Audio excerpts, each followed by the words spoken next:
नमस्कार, जय हिंद, वंदे मातरम। दोस्तों, स्वागत है आपका आपके अपने यूट्यूब चैनल रॉयल एकेडमी पर। दोस्तों, आज हम जो है सेकंड पार्ट लेके आए हैं पर्यायवाचियों का, क्योंकि वो वीडियो काफ़ी ज़्यादा लंबी हो रही थी। लगभग 50 मिनट की वो वीडियो हो चुकी थी। तो ऐसे में इतने सारे पर्यायवाची आपको याद भी नहीं हो सकते थे। तो इसके लिए हमने सेकंड पार्ट का जो योजना बनाई और हम सेकंड पार्ट लेकर आए हैं। इस सेकंड पार्ट में जो है आपको काफ़ी ज़्यादा इम्पोर्टेंट जो मोस्ट इम्पोर्टेंट जो क्वेश्चंस हैं पर्यायवाची संबंधित वो आपको मिलेंगे। और इस तरह से आपका जो हिंदी के पर्यायवाची बिल्कुल एकदम परफेक्ट हो जाएंगे। इनसे बाहर प्रश्न जाने की संभावना बिल्कुल 0% है दोस्तों। तो शुरू करते हैं इम्पोर्टेंट वीडियो। यदि आपने अभी तक अपने दोस्तों के साथ में शेयर नहीं किया है तो वीडियो को शेयर कर दीजिए और दोस्तों अपने 3 मित्रों के साथ में चैनल के बारे में डिस्कस कर दीजिए। चलिए शुरू करते हैं। पहला प्रश्न, गधा। गधा की बात करते हैं तो ये होता है खर। गधा का अर्थ होता है खर। गर्दभ से तो गधा दिखाई दे रहा है और गधा खर खाता है, तो ये भी आप देख लीजिए इंपॉर्टेंट हो गया है। ऐसे याद कर सकते हैं, गधा खर खाता है। वैशाख नंदन, तो वैशाख में गधे का बहुत काम लिया जाता है भाई। कैसे? गेहूं ढोने के लिए, है ना। रासव, ये राशन बहुत खाता है। कौन? गधा। फिर आता है बेसर और चक्रीवान। ये जो है किसके? चक्रीवान भी जो है गधे का ही पर्यायवाची है। गंगा मैया की बात करते हैं तो भागीरथी, जाह्नवी, सुरसरी, देवसरी और तिरपथगा। देखिए, तिरपथगा से आप जानते हैं कि 3 रास्ते हो गए इनके। देवसरी यानी कि देवताओं की नदी, सुरसरी मतलब देवताओं की नदी, और सरी माने खुद जो नदी होती है। और जाह्नवी ये गंगा मैया का दूसरा नाम है। और भागीरथी ग्रह का होता घर भाई। घर, सदन, भवन, मंदिर, धाम, निकेतन। देखिए, ग्रह का मंदिर भी आपको याद रखना पड़ेगा ना, और निकेतन धाम, और धाम भी याद रखना पड़ेगा, है ना। तो धाम, मंदिर ये सब ग्रह के ही हैं। चंद्रमा की बात करते हैं तो चंद्रमा हो गए निशानाथ, यानी रात्रि के नाथ। इंदु, है ना। और रात में जो चंद्रमा बिंदु की तरह दिखाई देते हैं तो इंदु, बिंदु की जगह इंदु याद कर लो, है ना। चंद्रमा बिंदु दिखाई देते हैं तो इंदु। विधु और शशांक। शशांक आपका कोई मित्र हो सकता है, तो उसको आप जो शशांक ना कह के अब उसको चंद्रमा कहना प्रारंभ कर दीजिए, तो आपको जो एक और पर्यायवाची याद हो जाएगा चंद्रमा का, शशांक के नाम से। और विधु हो गया जो इम्पोर्टेंट है चंद्रमा के पर्यायवाची। चमक की बात करें तो वही है प्रभा, ज्योति, द्युति, दीप्ति, कांति, शोभा, छवि, आभा, ओज, प्रकाश। ये सब प्रकाश के भी हैं और चमक के भी हैं।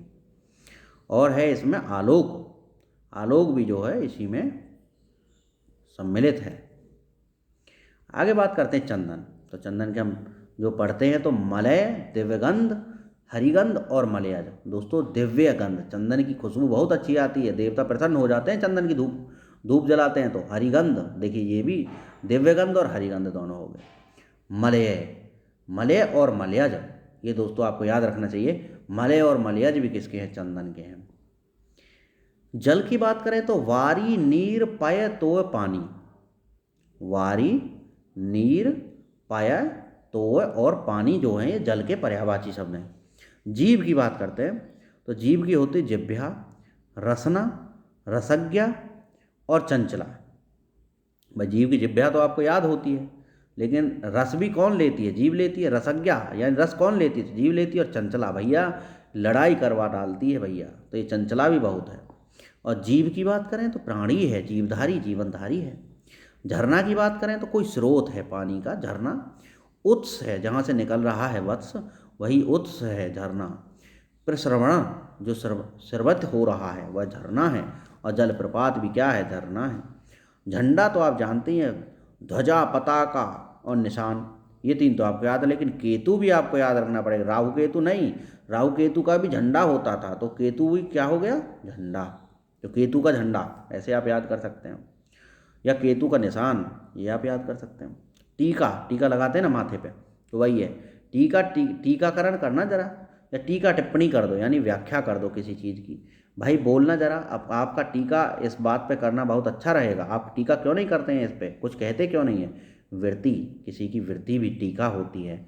और जब भाषाओं को एक दूसरे में अंतरण करते हैं तो भाषांतरण भी टीका होती है, और विवृत्ति भी टीका होती है दोस्तों, इम्पोर्टेंट भी है। ठग तो भाई बढ़िया है। वंचक, जो छीन के भाग जाए, वंचित कर दे किसी को, वो वंचक यानी ठग हो गया। प्रतारक यानी जो प्रताड़ित कर दे किसी को वो ठग हो गया। अड़ीमार जो हो गया, किसी का माल मार ले वो हो गया ठग हो गया अड़ीमार। प्रवंचक जो हो गया, किसी को वंचित कर देने वाला प्रवंचक हो गया या वंचक, ये दोनों जो ठग हो गए। और जालसाज से तो साफ नजर ही आ रहा है कि पकड़ के ठोक दो, ठग है। ठगी देखिए वही है, प्रतारक का प्रताड़ना कर दिया है, वंचक का वंचना कर दिया और फरेब कर दिया जालसाज, है ना। तो ये जो ठग और ठगी के आसानी से याद हो गए। ढिठाई, ढिठाई बड़ा ढीठ है, दृष्ट है, बेशरम है, अपशिष्ट है, गुस्ताख है और अविनय है। तो ये जो है ढिठाई, ढिठाई के हो गए। तलवार की बात करें तो बड़ा ही आसान और इम्पोर्टेंट भी है। असी, चंद्रहास और खंग। देखिए खग तो होता पक्षी, लेकिन अंकी बिंदी लगा दोगे तो बन जाएगा तलवार। उसके बाद शमशीर और खड़ग, ये जो है किसके हैं, ये सब तलवार के हैं। शमशीर और खड़ग और खंग, है ना। बोलते नहीं खंगर बाज रहा है, तो वही खंग है। उनमें तो खंगर बाज रहा है तो वही खंग है, शमशीर और खड़ग। उसके बाद में चंद्रहास और असी, ये आपको याद रखने पड़ेंगे कि तलवार के ही हैं भाई। 80 तलवार लेके अब मारने गए चंद्र को, चंद्रहास को, हैं। तो 80 तलवार लेके किसको मारने गए, चंद्रहास को। ऐसे आप याद कर लीजिए 80 और चंद्रहास। तम, तम तो आप जानते हैं मित्रों, अंधेरा हो गया, तमस हो गया, अंधकार हो गया, ध्वांत हो गया और तिमिर हो गया। तिमिर माने सुबह मत कर देना, तिमिर माने अंधेरा होता है, ध्वांत माने भी अंधेरा होता है और तम माने भी अंधेरा, और अंधेरा, तमस और अंधकार ये सब एक ही पर्यायवाची है तम के। तोता, तोता का पूछा जाता है भाई। कीर, सुआ, रक्ततुंड और दाड़िम प्रिय। देखो दाड़िम होता अनार, तोता को अनार बहुत प्रिय होता है। रक्ततुंड, तो इसका जो गले में एक छल्ला होता है लाल लाल, तो उसको रक्ततुंड कहते हैं। तो ये जो, और सुआ, अब इसकी चूंच देखो तो सोए जैसी होती है ना, इसलिए इसको सुआ भी बोलते हैं। और कीर, कीर कीर कीर कीर करता रहता है, तो इसलिए इसको कीर भी कहते हैं। चलिए तादात्म्य की बात करते हैं, तो इतना इंपॉर्टेंट नहीं है तादात्म्य में। सारूप्य, तद्रूपता, अनन्य और एकान्विता इसके जो पर्यायवाची हैं। तरुणी, ये इंपॉर्टेंट हो सकता है। मनोज्ञा, यौवनवती और प्रमदा और रमणी, भाई इनमें से आपको प्रश्न देखने को मिल सकता है। तरुणी जो होती है, तरुण तो हो गया नवयुवक और तरुणी होगी नवयुवती, तो मनोज्ञा हो गई, यौवनवती हो गई, प्रमदा और रमणी इसको कहते हैं तरुणी को। चलिए तालाब की बात करते हैं तो इम्पोर्टेंट भी हो जाता है तालाब। सर, यानी कि जैसे रामसर, तो तालाब की साइट हो गई भी रामसर। कासार, सरसी, हिरद और पोखर। तो हिरद, भाई पोखर तो आपको याद हो गया, ठीक है। सर और पोखर तो आपको याद हो गया, और सरसी भी याद हो गई, सर से सरसी भी याद हो गई। लेकिन आपको कासार और हिरद याद रखना पड़ेगा। तालाब में जो पर्यायवाची है वो कासार और हिरद, ये हृदय नहीं है, ये हिरद है, बस इसको ध्यान रखिएगा तालाब के। थकान की बात करें तो कोई श्रांति में अगर बैठा है या क्लांति में अगर बैठा है तो वो थकानित हो चुका है उसको, है। तो श्रांति काल और क्लांति, तो श्रांति और क्लांति जब दिखाई दे तो समझ लीजिए थकान के पर्यायवाची हैं। मैं बड़ा श्रांति में हूँ यानी मैं थकान में हूँ भाई, मैं बड़ा क्लांति में हूँ तो बड़ी थकान में हूँ भाई। थोड़ा का मतलब है परिमित, रंच मात्र यानी बहुत कम और अल्प। दामिनी, दामिनी तो भाई तड़ित होती है ना, तड़ित और चंचला और बिजली, ये जो है तड़ित, चंचला और बिजली सब किसके हैं, तो दामिनी के हैं। दांत के, दांत का होता है दंत, दसन, द्विज, मुख अक्षर और रदन। देखो रद, रदन कर देते हैं ना, और रद, रदन और रद तो आपको याद होगा कि रदनक होते हैं। दांत का टाइप भी रदनक एक होता है। मुख अक्षर, तो मुख के जो रक्षक, मुख अक्षर मुख के प्रारंभ में दिखाई देते हैं। द्विज, द्विज का समझ लीजिए कि द्विज तो भाई ब्राह्मण का भी है और ये जो दांत का भी है। और दसन, यानी कि ये जो दांत से ही तो काटते हैं, दसन करना ही तो काटना है, और दंत, तो ये आपके इस तरह से याद हो जाएंगे। दिन की तो भाई आपको याद होंगे, दिन का होता है वासर, दिवा, अह और वार। वार कौन सा वार है आज, कौन सा अह है आज, कौन सा दिवा है आज और कौन सा वासर है आज। दुख के यातना, उद्वेग, क्षोभ, यंत्रणा, शोक और कलेश, इन सब में आपको बिल्कुल याद हो रहा होगा। लेकिन उद्वेग आप देखें तो ये दुख है, और इसमें क्षोभ जो है ये थोड़ा अलग है। क्षोभ और यंत्रणा आपको याद रखने पड़ेंगे, बाकी आप अर्थ से ही निकल रहे हैं। द्विज, तो ये द्विज जो है ब्राह्मण भी है, दांत भी है। ब्राह्मण, ब्रह्मज्ञानी, वेद विद, पक्षी, दांत और चंद्र, ये सब जो द्विज के हैं। दिनांक की बात करें तो तारीख, तिथि और मिति। भाई तारीख और तिथि आप देख लोगे, लेकिन मिति को भी ध्यान रखना, ये दिनांक का ही पर्यायवाची है मिति। दुर्गा, दुर्गा माता है कामाक्षी, कामाख्या मंदिर कहाँ पे है? असम में है। भासिनी है और शक्ति हैं, ये जो शक्ति हैं दुर्गा माता। अच्छा, इसको बात करते हैं हम दुग्ध की। तो दुग्ध को क्षीर बोलते हैं। भाई खीर किस में बनती है? क्षीर या खीर किस में बनती है? दूध में बनती है। पाया, गोरस और पीयूष, तो ये जो सब किसके हैं? तो ये दुग्ध के पर्यायवाची हैं साहब। उसके बाद देवताओं की बात करें तो निर्झर, गीर्वाण, अमर्त्य और विबुध, ये सब देवताओं के पर्यायवाची हैं। द्रौपदी के क्या है? कृष्णा, द्रुपद सुता, द्रुपद की पुत्री तो द्रौपदी थी, और याज्ञसेनी, ये जो है याज्ञसेनी भी इनका नाम था साहब द्रौपदी का। नरक की बात करें तो यमालय, जहन्नुम और दोखज, ये सब नरक के हैं, तो देख के ही पता लग जाएगा। बस दोखज को और यमालय को देख लीजिए, जहन्नुम तो आपको याद होगा ही बिल्कुल है। नित्य, नित्य का मतलब है शाश्वत, लगातार, सदैव, अहरनिश, जो कभी बंद ना हो, अनश्वर, जो कभी नष्ट ना हो, ये हो गया आपका नित्य का। आगे चलते हैं, महत्वपूर्ण प्रश्नों की श्रेणी है, और जो है मृत्यु, अनंत, अंतकाल, बिल्कुल, देहांत, प्राणांत, देहावसान, दिवंगत, बोलते हैं दिवंगत आत्मा को शांति दे, तो वह है जो आप अर्थ से भी अंदाजा लगा लेंगे। मेघ का देखते हैं, धराधर, जीमूत, वारीधर और जगजीवन। भाई धराधर पानी बरसता है, मेघ बरसता है, जीमूत और जो वारीधर और जगजीवन, जग को जीवन देने वाले मेघ, इस तरह से आपको याद कर सकते हैं। मोर की बात करें तो केकी, कलापी, ध्वजी और सारंग। देखो सारंग तो बड़ा जो आसान है याद करना, सारंग ने सारंग है और सारंग बोलो जाए तो इस तरह से कुछ है। तो सारंग जो है मोर है, और जो सारंग बादल भी है, और ध्वजी ये मोर के जो कलंगी होती है ऊपर, उसको ध्वजी बोलते हैं। केकी काली गर्दन होती है, कलापी, और जो कलापी होती है गर्दन में एक जो धागा सा पड़ा रहता है वो कलापी, यानी कि मोर के जो है केकी, कलापी, ध्वजी और सारंग, ये नाम है। यम जीवन के पति हैं, यम अंतक हैं भाई, यमराज समन करता है, और यमराज जीविनेश हैं। आगे चलते हैं, यमुना मैया के पढ़ते हैं भाई, आते भी हैं परीक्षा में।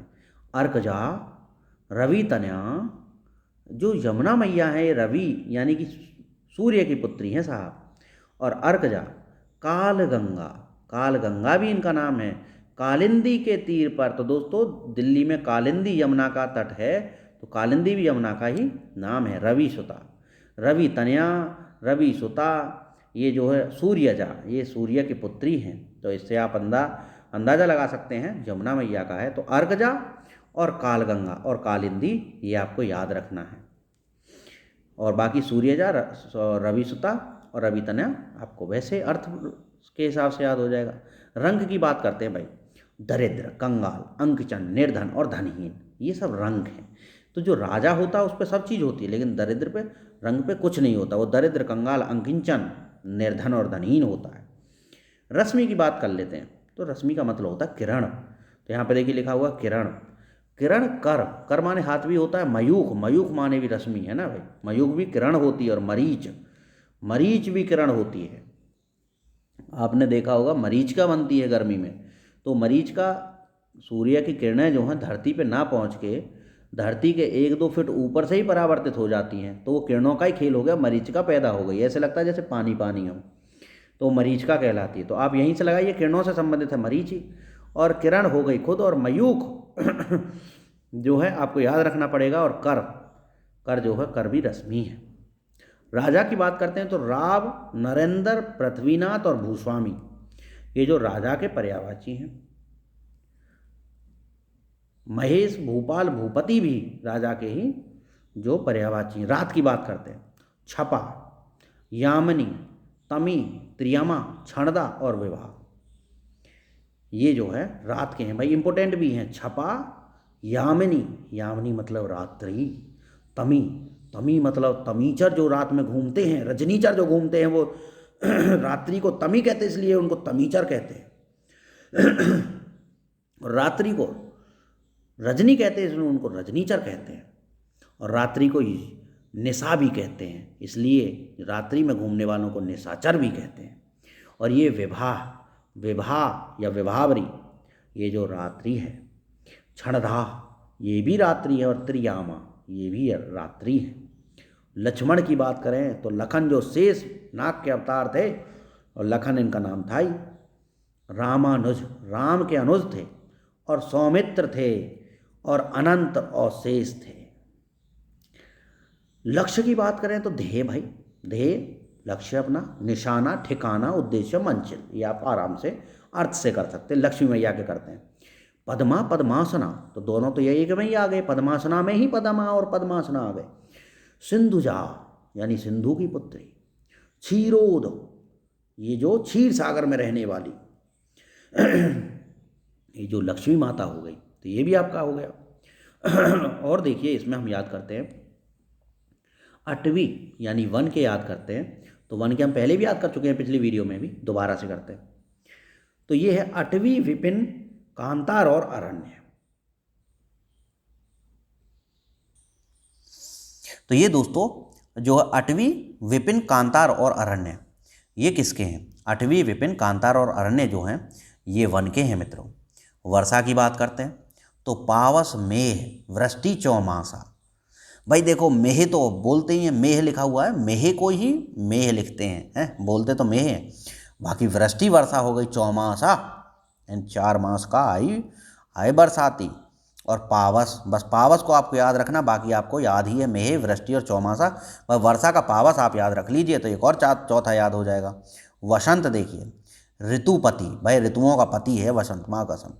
मधुमास, और ये जो इसमें सर्वाधिक भंवरे जो शहद का उत्पादन करते हैं तो मधुमास भी है। और जो फसल है उस पर फूल आते हैं, उस पर भंवरे उसमें से जो है शहद निकाल लेते हैं, तो मधुमास भी क्या है होता है वसंत। कुसुमाकर, और कुसुमाकर भी कौन है? वसंत ऋतु है। वृक्ष की बात करें तो साखी यानी जिसमें शाखा हो वो साखी है। पादप रूख, रूख भी बोलते हैं ना, अरे कितना बड़ा रूख है भैया। और गाछ, बस आपको देखिए साखी जिसमें शाखा है वो साखी हो गया, पादप हो गया, रूख हो गया। लेकिन गाछ की बात है तो भाई ये आपको याद रखना पड़ेगा कि वृक्ष को गाछ भी कहते हैं प्यारे मित्रों, वृक्ष को जो है गाछ भी कहते हैं। विष्णु भगवान की जरा देखते हैं। अच्युत, उपेंद्र, माधव और जनार्दन, ये सब जो है भगवान श्री विष्णु के ही नाम हैं। अच्युत, उपेंद्र, माधव और जनार्दन। योगी जी बार बार बोलते हैं जनता जनार्दन, तो वो यही कहते हैं कि भैया भगवान विष्णु, अब योगी हैं तो वो तो जानते ही हैं हर मनुष्य के अंदर ईश्वर है, तो हर कोई विष्णु भगवान उनको दिखाई देता है, तो बड़ी अच्छी बात है। विपत्ति की बात करते हैं तो आपदा, मुसीबत, विपदा, आफत, आप आराम से अर्थ के अनुसार लगा देंगे आंसर। विहल, विहल क्या होता है? विहल कोई परेशान, विक्षुब्ध, आकुल, परेशान, व्यग्र और व्याकुल, ये जो विहल के हैं। विद्युत के देखते हैं दोस्तों, विद्युत के चंचला, क्षण प्रभा, दामिनी और तड़ता, ये जो हैं विद्युत के हैं, चंचला, क्षण प्रभा और दामिनी। शंकर भगवान के देखते हैं तो ये हैं मदनार, चंद्रमौली और शंभु। शिव, ये जो है सब शिव शंकर भगवान के ही नाम है मित्रों। मदनार, चंद्रमौली और शंभु, आपको याद रखना है इनमें से चंद्रमौली बहुत इम्पोर्टेंट है और मदनार भी इम्पोर्टेंट ही है, शंभु आपको याद ही है। शिष्ट की बात करते हैं, सज्जन, सभ्य, शालीन और अनुशासित ही शिष्ट कहलाता है। संपूर्ण यानी कि पूरा, तो मैं तभी तो कहता हूँ पूरी वीडियो देखा करो, पूरी वीडियो देखोगे तो संपूर्ण ज्ञान मिलेगा। अखिल, तो तुम अखिल बन जाओगे। सकल, तो तुम सकल बन जाओगे पूरी वीडियो देखोगे तो। समूचा, तो अर्थ जानते ही हो, समूचे हो जाओगे। सर्व का मतलब पूरा ज्ञान मिल जाएगा तुम्हें यदि पूरी वीडियो देखोगे तो। समग्र मतलब समग्रता को प्राप्त हो जाओगे यदि पूरी वीडियो देखोगे तो। फिर एक भी प्रश्न परीक्षा में छूटेगा नहीं, कड़ी गिनने की जरूरत नहीं पड़ेगी, सवालों को गिन गिन के चुन चुन के मारोगे दोस्तों। चलो समुद्र की बात करते हैं तो सिंधु, भाई देखो समुद्र का सिंधु है ना, और सिंधु से ही बना है हिंदू, तो समुद्र का देखिए हम लोगों से संबंध है, समुद्र को बोलते हैं सिंधु और सिंधु से ही हम बने हिंदू। बाकी उदधि है, पारावार है, अर्णव है और अवधि है, तो इस तरह से आप इनको याद रखेंगे भाई, इंपॉर्टेंट है। ये देखो सिंधु और उदधी और अर्णव और अवधि तो महा इंपॉर्टेंट है, बाकी पारावार भी आपको याद रखना है। अर्णव, अवधि, उदधी, सिंधु और पारावार, है ना। अर्णव कोई लड़के का नाम ले लो, अवधि बुद्धि लब्धि से समझ लो, समुद्र की लब्धि हो जाएगी, अवधि हो जाएगी, उदधी और सिंधु, ऐसे आप याद कर सकते हैं। सरस्वती देखिए, सरस्वती माता जी का है निधात्री, कर्णिका, इला और गिरा, ये सरस्वती माता जी के नाम हैं। समूह की बात करते हैं तो निकर, पुंज, पुंज भी एक जगह जहाँ पे इकट्ठा हो रहा है वो, यूथ ये भी समूह है, और राशि, राशि भी क्या है, समूह है। आगे बात करते हैं तो सर्प की करते हैं, अहि, भुजंग, उरग, पन्नग। देखिए सर्प का अहि, दूसरा है भुजंग, फिर तीसरा है उरग और चौथा है पन्नग, है ना। तो अहि माने भी सर्प होता है, भुजंग माने भी सर्प होता है, उरग माने भी सर्प होता है और पन्नग माने भी जो सर्प होता है। तो सर्प के कौन कौन से हो गए, अहि हो गया, भुजंग हो गया, पन्नग हो गया और उरग हो गया। ये आप बिल्कुल आसानी से प्यार से याद कर सकते हैं। सारंग की बात करें तो मैंने बताया था कि हाथी, कोयल, मृग और सिंह और मोर, और मोर भी किसका है दोस्तों, मोर भी सारंग का है। तो ये जो है हाथी, हाथी को भी सारंग कहते हैं, कोयल को भी सारंग कहते हैं, मृग को भी सारंग कहते हैं, सिंह को भी सारंग कहते हैं और दोस्तों मोर को भी सारंग कहते हैं, और बादल को भी सारंग कहते हैं साहब, बादल भी जो है सारंग कहलाता है। सिंह, शेर, शार्दूल महा इंपॉर्टेंट है भाई साहब, बहुत पूछा जाता है। केहर ये भी पूछा जाता है, नखा युद्ध ये भी पूछा जाता है, नाहर, नाहर सिंह का किला कहाँ है, बल्लभगढ़ में, नाहर भी शेर थे, और बाहुबल, बाहुबल भी सिंह को ही कहा जाता है मित्रों। सूर्य की बात करें तो भाई महा इंपॉर्टेंट है, सूर्य तो बहुत ज़्यादा पूछे जाते हैं। तो सविता, अर्क, चंडासु, दिनमण। देखो दिनमणि, दिवाकर और ये जो है चंडासु, अर्क और सविता, ये सब सूर्यदेव के नाम हैं। स्त्री की बात करें तो वनिता हो गई, कामिनी हो गई और प्रमदा हो गई, उसके बाद में कलत्र हो गई, ये सब जो स्त्री के नाम होते हैं। चलिए आगे पढ़ते हैं स्वर्ग के। तो स्वर्ग के पढ़ते हैं मित्रों, स्वर्ग के हैं ध्यो, देव, सुरपुर, परलोक और बैकुंठ। तो भैया बैकुंठ में तो भगवान निवास करते हैं यानी स्वर्ग में, परलोक भी वही स्वर्ग है। सुरपुर, सुरपुर मतलब है कि देवों का पुर, सुर माने देव होते हैं, देवों का पुर, और देव का मतलब है देवों का स्थान रहने वाला यानी दैवीय स्थान, और धौ, धौ का मतलब होता है देवों का घर। तो ये जो स्वर्ग हो गया। हनुमान भगवान जी के बोलो हनुमान जी महाराज की जय। तो इनका हो जाएगा आंजनेय। आंजनेय क्यों, क्योंकि इनकी माता जी का नाम अंजनी था। कपीस, क्योंकि ये वानरों के राजा थे, कपीस वानरों के भगवान थे इसलिए। मारुति नंदन, क्योंकि ये मारुति के पुत्र थे दोस्तों, इसलिए इनको हनुमान कहा जाता है, मारुति के नंदन। और केसरी नंदन, और केसरी भी इनके पिताजी का नाम था, तो इनको जो है केसरी नंदन भी कहा जाता है। डेफिनेटली इसमें मुझे कोई डाउट नहीं कि अगर परीक्षा में प्रश्न आता है तो आप बिल्कुल 1 सेकंड में आंसर ढूंढ लेंगे। हाथी, हाथी तो करी को भी बोलते हैं भाई, करी, द्वीप, वारण और कुंभी, जलकुंभी नहीं, हाथी। हाथी जब तालाब में घुस जाता है तो जलकुंभी को निकाल निकाल फेंक देता है, तो ऐसे आप कुंभी को याद कर सकते हैं। वारण यानी कि अगर हाथी का पैर पड़ जाए किसी के पेट पे तो वारे न्यारे कर दे, तो ये वारण होता है। द्वीप यानी कि द्वीप का मतलब है कि एक ही बार में उड़ा दे। और करी, करी जो है हाथी का ही पर्यायवाची है मित्रों। तो इस तरह से जो है हमने बहुत ही इम्पोर्टेंट सेकंड पार्ट जो है ये कंप्लीट कर लिया है, और मुझे आशा है कि इसी में से आपकी परीक्षा में प्रश्न आएगा, क्योंकि मोस्ट इम्पोर्टेंट जितने भी जो है पर्यायवाची है वो हमने पहली और इस वीडियो में कंप्लीट कर लिया है। यदि आपने पहला वीडियो अभी तक नहीं देखा है तो उसको भी आप ज़रूर देख लीजिए। फर्स्ट और सेकंड वीडियो मिला के आपका जो पर्यायवाची कंप्लीट हो जाएगा। और साथ में दोस्तों हमको बताइए कि आपको किस टॉपिक पे वीडियो चाहिए, तो उसी टॉपिक पे हम जो आपको वीडियो प्रोवाइड ज़रूर करेंगे। और साथ में दोस्तों अपने मित्रों के साथ में चैनल के बारे में डिस्कस करना ना भूलें, और अपने साथियों से कहें कि वो चैनल को सब्सक्राइब कर लें। और चूँकि रोज़ाना एक आपको नई वीडियो मिलती रहती है तो इसको जो है बेल आइकन को भी प्रेस आप कर दीजिए, ताकि सबसे पहले नोटिफिकेशन आपके पास आए। और हमसे जितना आपको मेहनत चाहिए उतना मेहनत हम करते रहेंगे। और साथ में आपको भी थोड़ी सी मेहनत करनी है कि इस वीडियो को आपको शेयर करना है 3 दोस्तों के साथ में। मिलते हैं दोस्तों नए वीडियो में, तब तक के लिए नमस्कार, जय हिंद, वंदे मातरम। आपके माता पिता को मेरा नमस्कार दोस्तों।